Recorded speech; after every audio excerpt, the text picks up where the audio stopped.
Okay, let's get started. We always like to start on time, and today is the 91st Security Thought Leadership webinar. 91.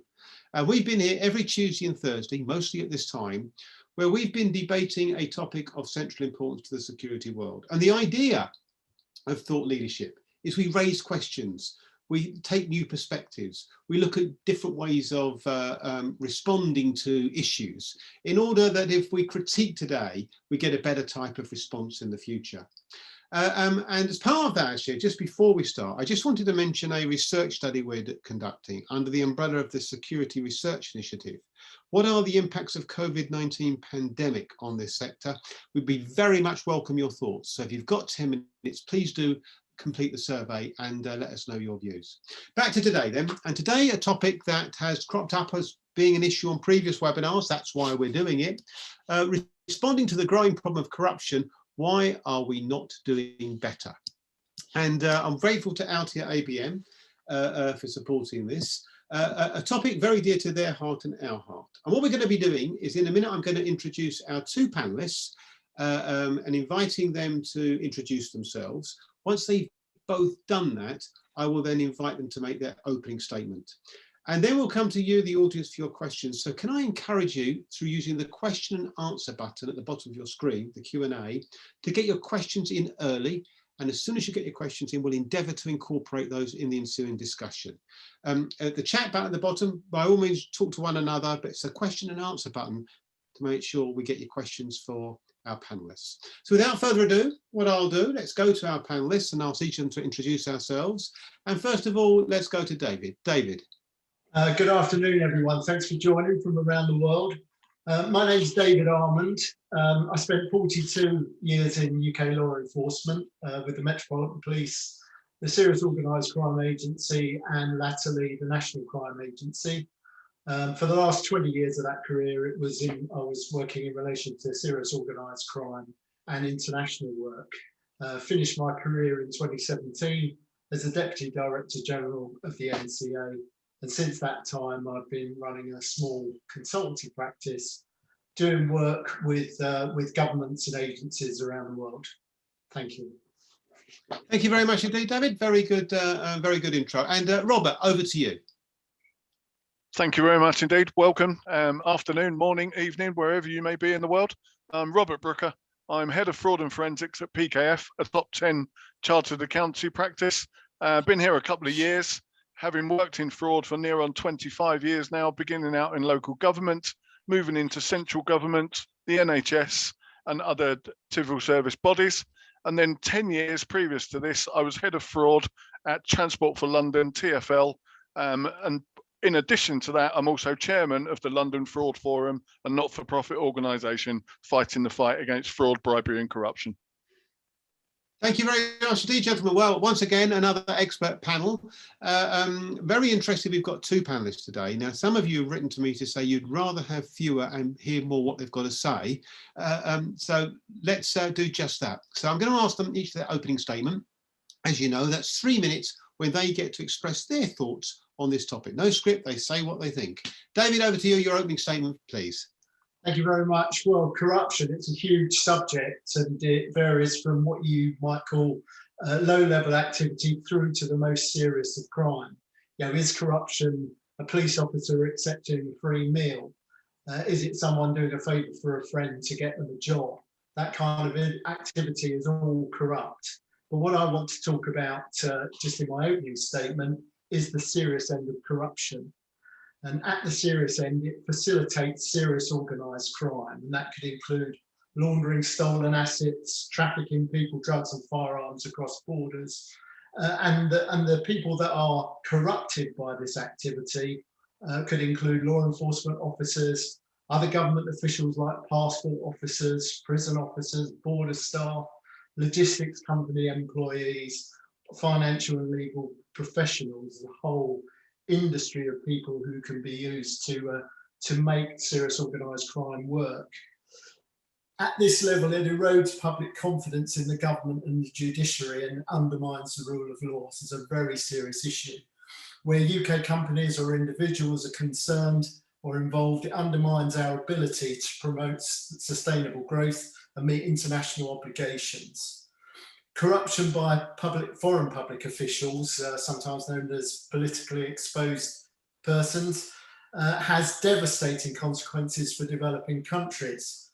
The scale of this can be vast. Billions can be siphoned from state funds, and that has serious consequences. It increases levels of poverty, of inequality, and endemic corruption can lead to civil disturbances and, in extreme cases, regime change as well. UK is a favoured destination for investing the proceeds of corruption by PEPs, and that includes in the London property market and in the financial markets, and that, of course, further damages the UK's reputation. In addition, the ease of opening UK companies means that they're often used to enable corrupt activity. Involvement of UK nationals or companies in financial sanctions evasions undermines UK foreign policy objectives, and again, further damages the UK's reputation. And facilitated by the abuse of legitimate processes, corruption includes the corruption of the accounting profession, the legal profession, and estate agents. And that, whether or not these people are actually complicit or negligent or unwitting, all of this poses a significant threat. So it's a huge challenge for the UK. There is a fair bit of activity going on around the subject, but a lot we can debate in the course of this seminar, I hope. Yeah, sounds good, and we'll certainly do that, but very good setting of the scene. Can I just remind all the audience, please, if you want to get your question in, as Simon and Brian have done, please use the question and answer button at the bottom of your screen, and when we heard from Robert, we'll come straight to you. Thank you very much indeed. Robert, your opening statement, please. Thank you very much. As we just described by David, corruption is massive, isn't it? And let's talk about the big end of the spectrum as opposed to the little end. What causes it? Where does it happen? First of all, in business, which is what we'll talk about today. And obviously, David's made a really good inroad into exactly where that arrives, where you see corruption, how it may affect you wherever you may be in the world. Sport. We're all aware of sport. We all like sport, and then we all know of corruption. And then, heaven forbid, politics. We all saw what happened over in the US just recently, and obviously corruption potentially has played a large part there. Not something hopefully we'll steer into today. But noticing that there's many of the audience from throughout the world, and obviously we know about Transparency International and the Corruption Perception Index. So let's look at corruption and what are the causes of corruption? What causes it? Poverty? Obviously, people haven't got money. People are going to look to gain money by whatever means that may be. Greed. Unfortunately, people are greedy at the other end of that spectrum from poverty. People are greedy. Why are they greedy? There's a need, isn't there? Particularly here in the UK, we suffer from addictions, whether that be drugs, gambling, whether that be extramarital affairs, whatever it may be. People want to have more money, therefore they are tempted by corruption. Unemployment, high unemployment levels. We're going through COVID at the moment, which is having a massive impact throughout the world on employment. What will be the fallout of employment when we're through this? Therefore, how will that affect corruption? People bribing to try and get a job. People are really honest to be normally to get a job. But in these circumstances, people will get a job at any length. We've seen today just an example of somebody who's lied to get a job in the NHS, that they had a degree that they haven't got as a chief executive officer. You might argue that's at the lower end of the spectrum. But the reason I mention that is it leads us into how do we reduce it? How do we work to reduce corruption? Obviously, unemployment, we talk about employment. We talk about technology and the way technology can help us improve and take out some of the human factor within this, the controls that we have in place. And then we talk about behaviours and culture within an organisation. From government, we're talking about corruption at the highest level, and it's how government behave. And following that is that tone from the top and how that organisation, that country, that nation, whatever it might be, how you behave, how you act, and people will then follow. Thank you very much indeed. Excellent, excellent, excellent. Okay, well, let's get the conversation going. David, let me come to you first. And a question from Brian Sims, which actually was a question sent in advance as well, along similar lines. Brian's a journalist and formerly a panelist, David. And he said, do you, the presenters, feel there is presently a big enough deterrent in law to dissuade corruption here in the UK, but you can broaden that if you wish, since you've got international experience, David. And are the punishments for proven corruption severe enough? So two things, is the law sufficiently robust? Are punishments sufficiently robust? David first, then I'll come to Robert. Well, as is often the case, the framework of law and the cooperation that is engaged in this subject, on the face of it, it looks to be in quite reasonable shape. The issue that's of some concern is whether or not there are sufficient resources actually dealing with this subject matter. I mean, the principal legislation in the UK is the Bribery Act, but obviously we sign up to all sorts of international conventions as well, like the UN Convention Against Corruption and the OECD Convention on Combating Bribery of Foreign Public Officials. All those kinds of things we sign up to. The NCA has the lead responsibility, the lead response for corruption and sanctions evasion, working with partners like the SFO, the Treasury, HMRC, Financial Conduct Authority, and a range of international partners. And they also sit as part of an international corruption unit, an international anti-corruption coordination centre, and also on an international foreign bribery task force where intelligence is exchanged with key partners like those from Canada, Australia, and the US, and operational activity is mounted and dealt with. But you know, the question one should always ask oneself is this all really making a difference? And for me, there is still too much opportunity within UK institutions for corruption to occur, and to pursue and for the services that we supply, which are sought after, to be utilised to extend to facilitate corruption from those overseas. Yes, we have got the legislation. We do have the will to do things about it. Whether or not there are sufficient assets focusing on that is a big question. The thing is, David, just before I come to Robert on this, I mean, there's a tendency, isn't there, to say we need more resources. And I suppose you could probably apply that in most countries to most areas of law enforcement. You could always do with more. I mean, the question is, what's the barrier to seeing this as important in terms of the law enforcement side of things? Well, okay, so what are the barriers? Well, the first problem, I wouldn't say it's a barrier, but the first problem area is where you've got a government that's clearly corrupt overseas, and where there are significant trade equities at stake with that country, then governments tend to try to find a solution at a strategic level to enable them to continue to do business. So it's easy to say, well, we won't do any trade with countries where there is corruption. That would mean we didn't do very much trade at all. So that's the first issue. The second issue is that this is really all about integrity and values. So you can have as much law as you want, you can have as much enforcement as you want, but if within UK companies and in the minds of UK individuals,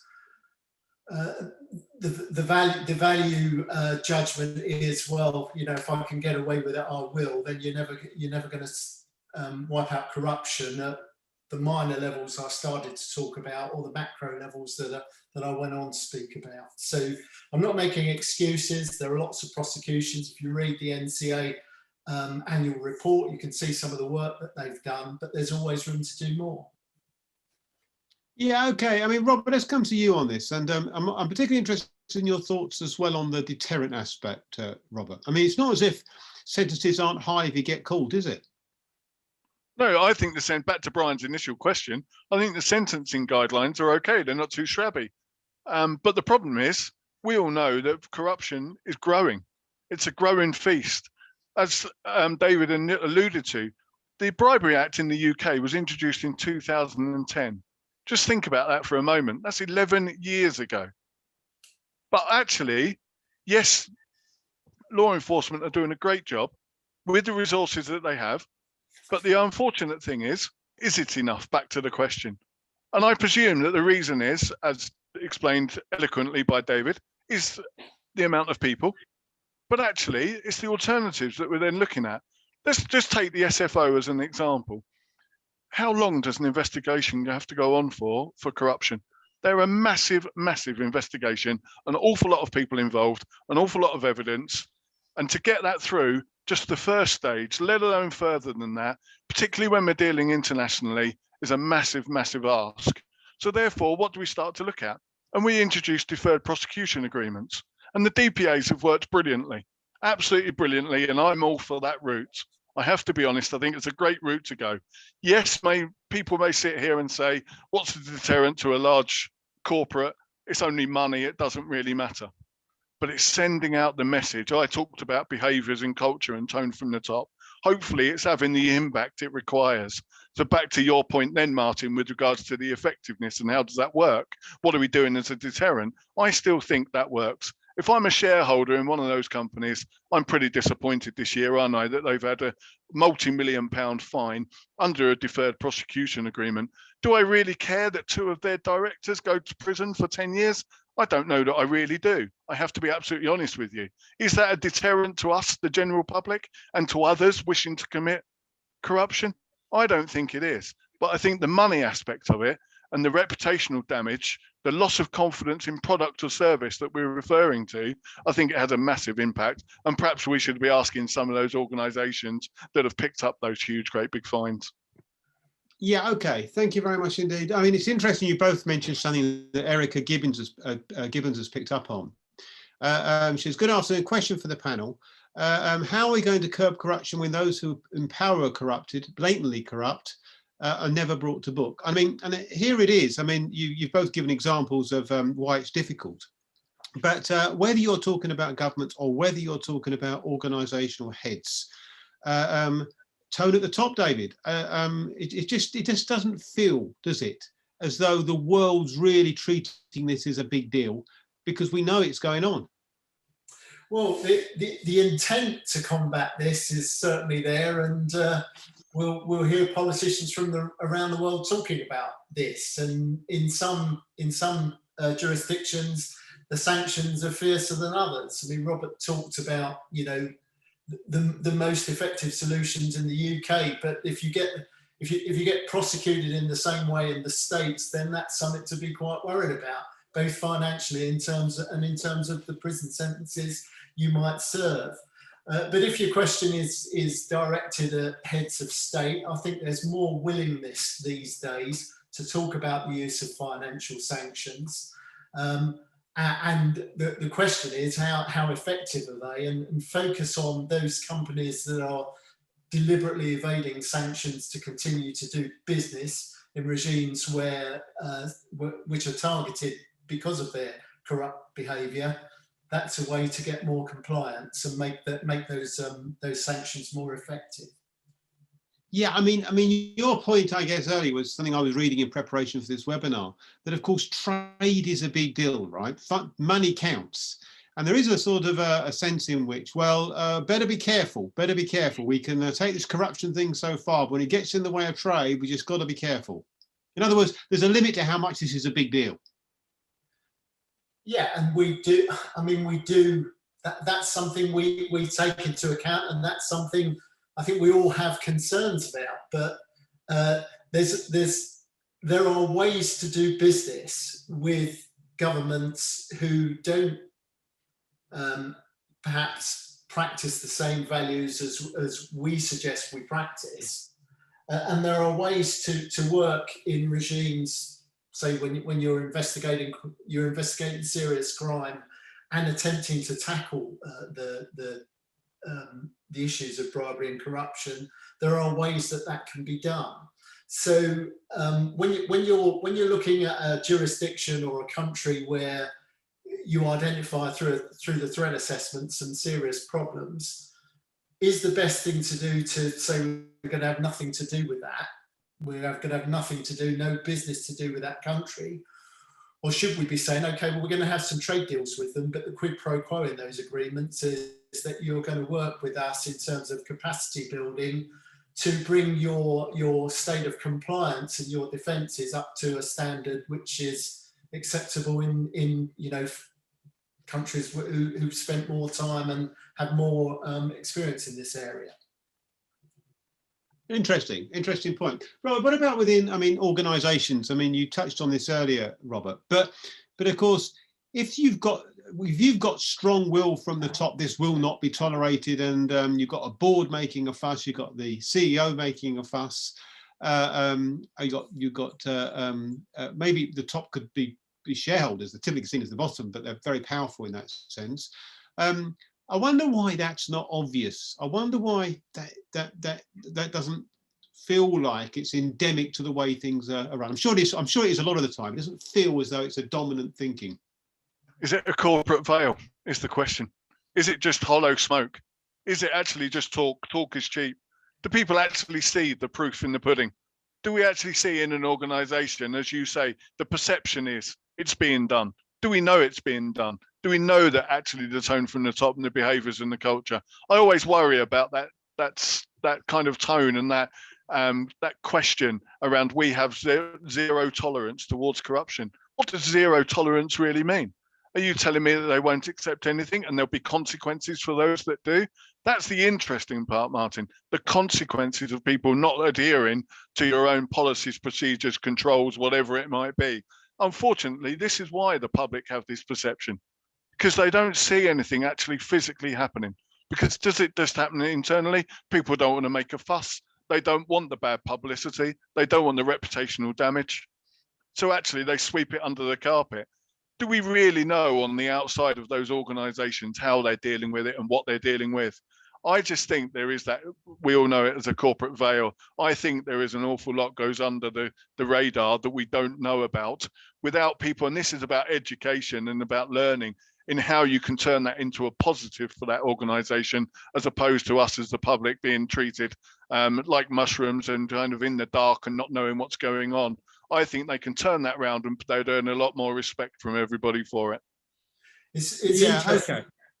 David, yeah, come on, yeah, please. Yeah, it's interesting when you so this is analogous to the situation when Prosecution Crime Act came out and our anti-money laundering defences were ramped up.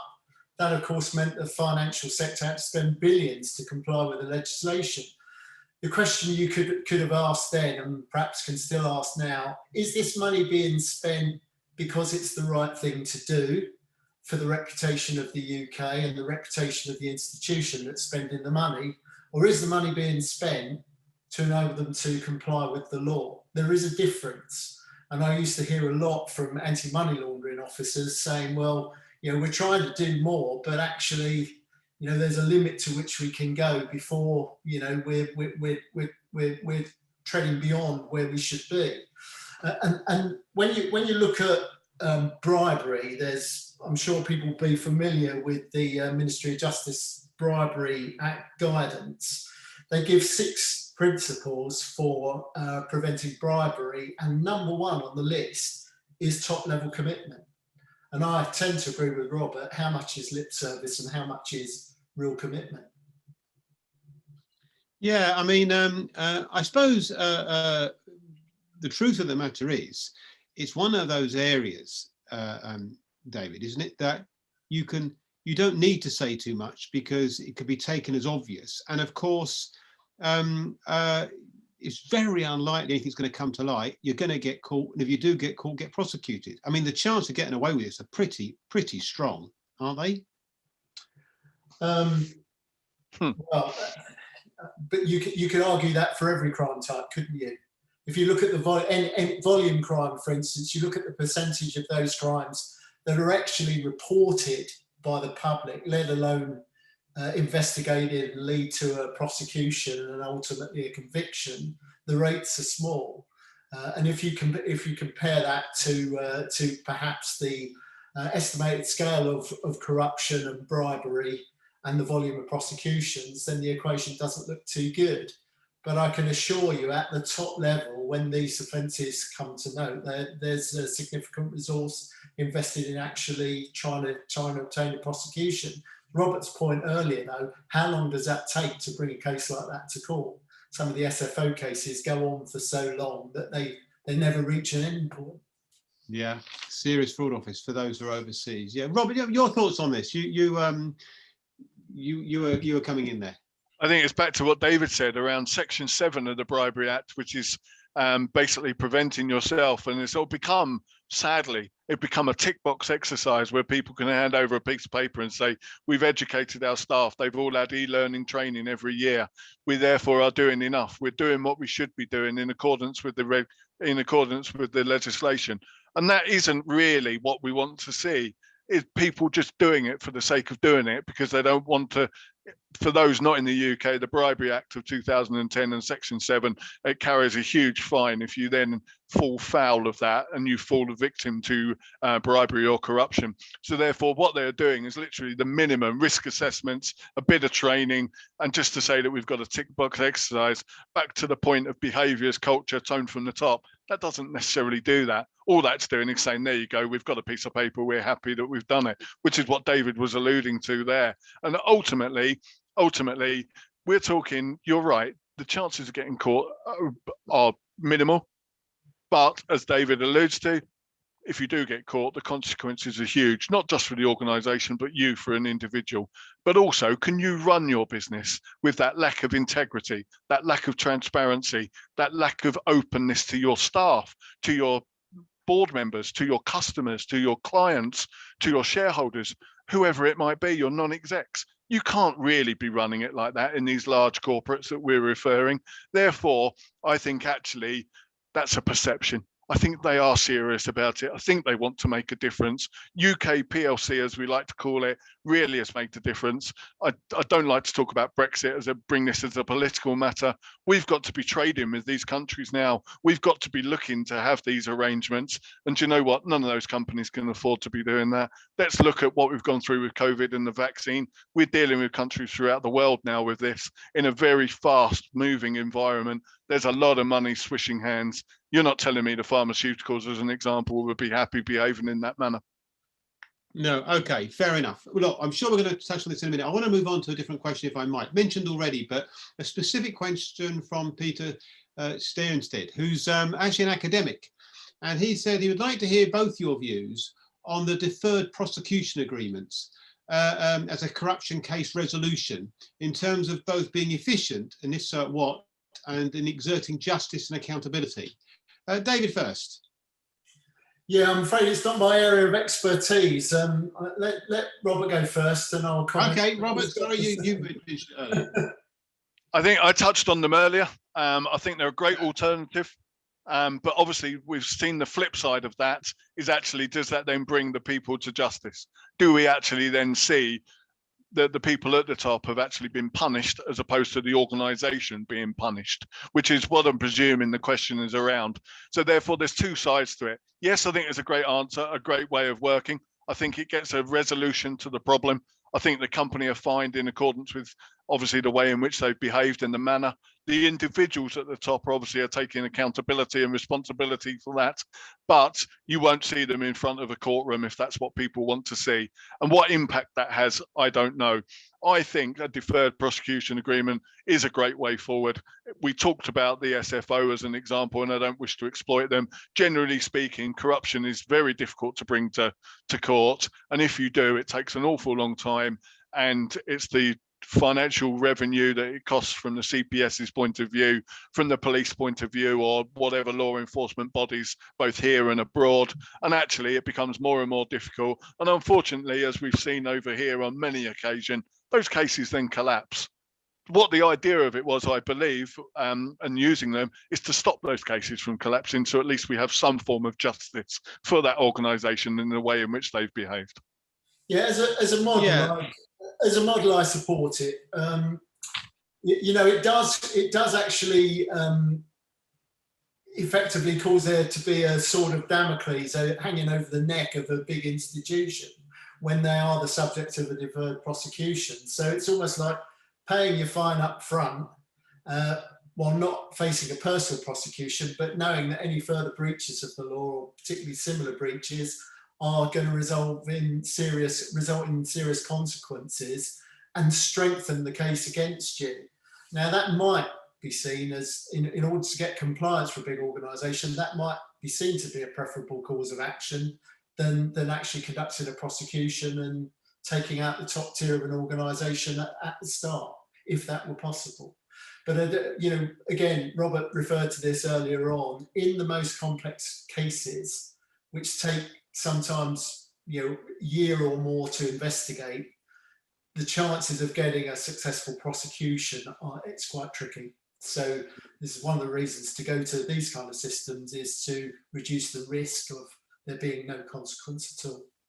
And let's be honest, with those deferred prosecution agreements, let's be honest, those guys at the top, we don't really see them still working within the UK PLC at the top of in boards rooms around the country. They've gone, the fine's gone, they've gone from the organisation, and they find it very hard to get a job at the top at the same level. So it does have an impact. You might argue it's not there, but when they're earning millions of pounds a year, that has an impact on them and their family and the way in which they conduct themselves thereafter. I'm pretty certain of that. Yeah, it's a way of shaming, isn't it? I mean, it's a way totally. Okay, I'm going to move on.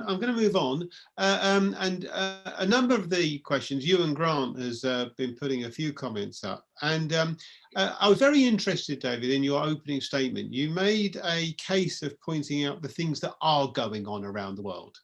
And I suppose the point is behind this, it takes two countries to take it seriously in order for this to be solved by and large.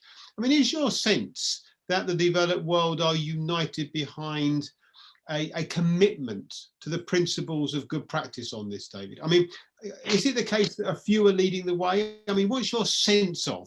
Because that would undermine the whole thing in a way, wouldn't it, this problem? Yeah, well, I mean, first a general point about serious crime of any sort. You know, there are no boundaries now. All serious crime is international in nature.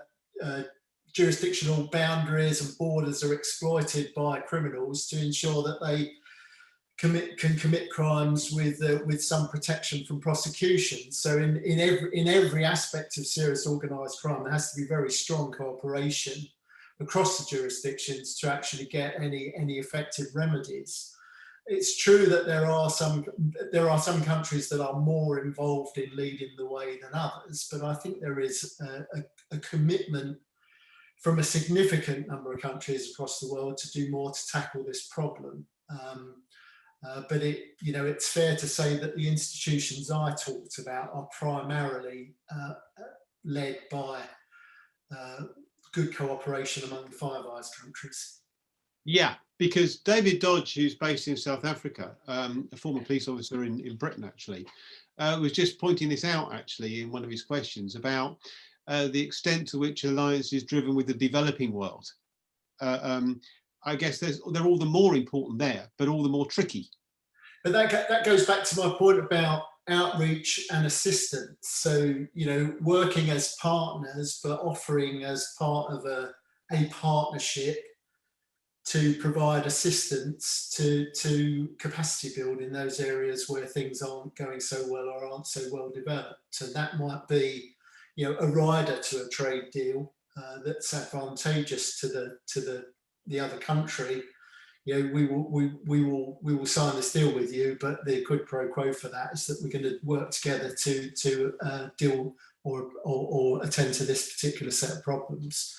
But there are European countries, there are European nations that are actually involved in some of the work that I talked about. But there'll be other similar bodies around the world, and as I said, the UN are doing work on this as well. So it's not just the Five Eyes, but I suppose it's an issue where we work more closely because of the similarity of our jurisdictions and law that enable us to work with those countries more effectively and to exchange intelligence in a more proactive way. Yeah, I mean, Robert, because the principle here isn't difficult, is it, right? I mean, bribery is wrong, it undermines business, some of the things you both said in your opening statements. But of course, in some parts of the world, this sort of behaviour is endemic. Gifts instead of bribery is this sort of terminology. And, you know, a couple of the questions have mentioned culture as well. These are really, really big issues, aren't they, in terms of uniting behind an understanding of what's unacceptable. Robert. It's not that long ago in this country, people would tell you in the construction industry, that's how business works. Let's be honest, that's how people saw it. That's how the behaviours back in the 80s even. I think probably people wouldn't argue. I'm sure before then it was rife. I think it changed in the 80s towards we moved to the 90s. But actually, that's how business worked. That's how construction industry was based. I remember in my early days, obviously 12, 13 years ago within TfL, of hearing comments like that. This is how the construction industry works. And there's an example of that as a nation and how we work. And I know as the UK, we've been working with other countries with regards to, as David alluded to, once we're actually involved with them and working with them, but from behind the scenes and setting policy, setting standards.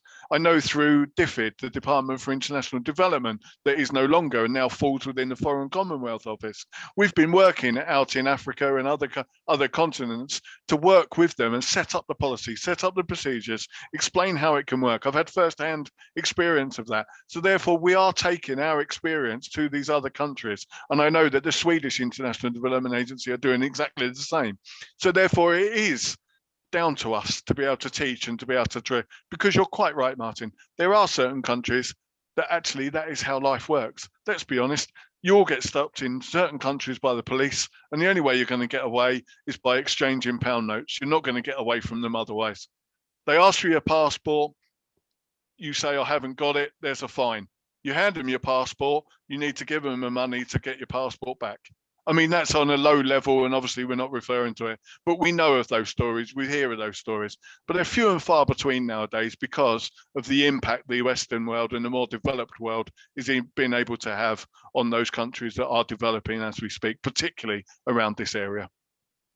Yeah, okay. Thank you very much indeed. Interesting points. David, let me come to you first. Simon Chan's put a few questions up, and behind his questions is making me think this. I wonder, obviously you've got law enforcement doing its bit and all the challenges, but what you've both been saying is the important about internal examples from the top, good business practice, a culture of compliance, etc. Let me ask this question to both of you. To what extent is good corruption prevention just good business practice? Well, it is, but I mean, the question when I attempted to talk about that subject earlier on, you know, I said that what we really need to establish is the action being taken to comply with the law or because it's the right thing to do, and the starting point has got to be it's done because it's the right thing to do, and yes, it is good for the reputation of the business.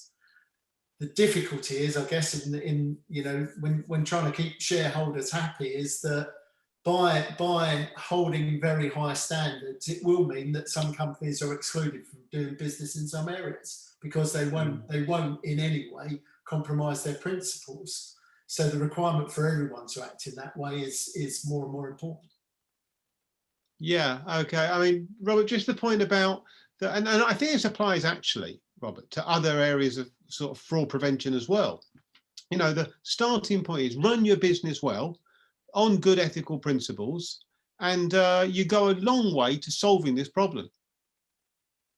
I agree with you. The very big beginning point is ultimately, isn't this what should be done?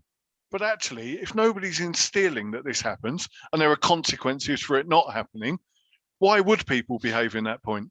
Why would they? The opportunity's there for people to move around that. If your business enables you to work around it, you don't need to stick with it, then actually, why wouldn't you? Because as David alluded to, it costs money. It's not easy to put these things in place. There are resources, there are solutions, whether it be software or hardware or whatever it might be, it costs people money. But you're quite right. They're the fundamentals of good governance. within an organisation. And the fundamentals of good governance would include the bribery and the fraud and whatever else, your policies, your procedures, your controls, tone from the top, behaviours, consequences. The culture of the business would want to do that. But unfortunately, that isn't always the case. And I do agree with David, is that there are the two fine lines of this, really. Are you doing it because you have to, because you're told you want FCA registration or whatever it might be, versus I'm doing it because I know it's the right thing to do, and that's how we want our business to work. Do you know what? I actually think in the UK now, the majority are, well, there's a fine line, but I think we're actually meeting that line in the middle, and we are doing it. Yeah. Yeah, that's a positive thing to say. Very quickly, I've got two questions and we're running out of time. I'll stick with you, Robert, if I might, just in case you know the answer to this. Ian Beers is asking about the utility of organisations achieving certification. ISO 37001 anti-bribery management systems. Have you heard about this in your network, Robert? I've heard of ISO 37001, and it fits in with the Bribery Act and the requirements within the Bribery Act. But obviously, as a certification process outside of that, I'm not aware of anything else. And this is the problem, isn't it? What do we have as certification? What do we have as guidelines? What do we get apart from the law and the legislation? What is there to encourage people to have to do it? And it's the same as fraud, bribery, corruption. I'm not aware of anything else apart from that, which is an option. It's a choice for you to be able to trade with others, so it looks good on your part that actually you've taken steps to get 37,001. That shows me that I can gain assurance that I'm working with a company who will treat me right, and they're a good supplier to be working with. Okay, thank you very much. And a very final point, David, if I might, just with you. It's a question from Yavaz Sengij. I hope I got that right. I bet I haven't. My apologies. But the question's a good one. The first question we had today was about deterrence and about prosecution. And in the ensuing conversation, we've come out with a whole host of ways in which this needs to be managed. And Yavaz's question is whether monitoring and controlling are equally as good as prosecution in terms of tackling this. But I suppose the other point about the only realistic way of going forward, because you can't prosecute your way out of it, David. And that's terminology we use about, crime across the piece. You can't prosecute your way out of this problem, and I agree with that. And it's a good point he makes, because as Robert was talking about the ISO, all of these systems look good. You can go through a process, you can pass the test, you can get the certificate, but it is in danger of being a tick box exercise. And what really matters, what really ensures that standards are maintained, is good monitoring, review and aftercare, which is kind of linked to the solution that our friend has put up as part of his question. It's not just about getting the certificate, it's maintaining standards and having an intrusive system of inspection to ensure that you are. Yeah, absolutely. And you never get away, do you, from good ethical practice and good leadership examples, strong internal cultures. Gentlemen, thank you so much for that. That was absolutely fascinating. We could have gone on. Lots of questions from the audience. I hope I got to most of them. I'm sorry I didn't get to everyone, but there was just too many questions, to be honest. But thank you very much indeed. Then we're going to return to this subject. It's clearly one that's got a lot of mileage. I'm fascinated, actually, about just how much is going on. And of course, it was interesting to get a positive start on this. In the previous webinars where corruption's come up, it's been in the context of not as much is being done, people are getting away with it. And we've got a slightly different take on that there. So thank you very much indeed for that. So thank you to Altia for supporting the webinar as well. A few other comments if I might, very, very briefly, just to sum up. Don't forget, you can now register for the OSPAs next Thursday at this time, or 3:30 in fact. The UK OSPAs virtual awards. I promise you, you will not have seen an award ceremony like this, and you will not have seen the security sector quite like this before. Join us next Thursday for the UK OSPAs Awards. Just to say, OSPAs entries are still opening in Nigeria and South Africa. They close soon though, so you better get your skates on and look here. We'll be opening more countries soon. Entries open across the globe. And just to say that we're back again next Tuesday when our webinar will be about digital identities. How secure are they? I mean, they're omnipresent. and we'll be asking the question about where are we going with that subject of digital identity. That's Tuesday. Next Thursday, we've got the UK OSPAs. You've got to register, so don't forget to register the UK OSPAs. You'll be missing out. So thank you very much once again to my panel. Thank you very much once again to you, the audience, for asking questions. Thank you very much indeed to Christine and Hannah in the background, who do so much of the work behind the scenes. I hope to see you on Tuesday, but if not then, hopefully Thursday at the OSPAs. But wherever you are in the world, until we meet again, stay safe.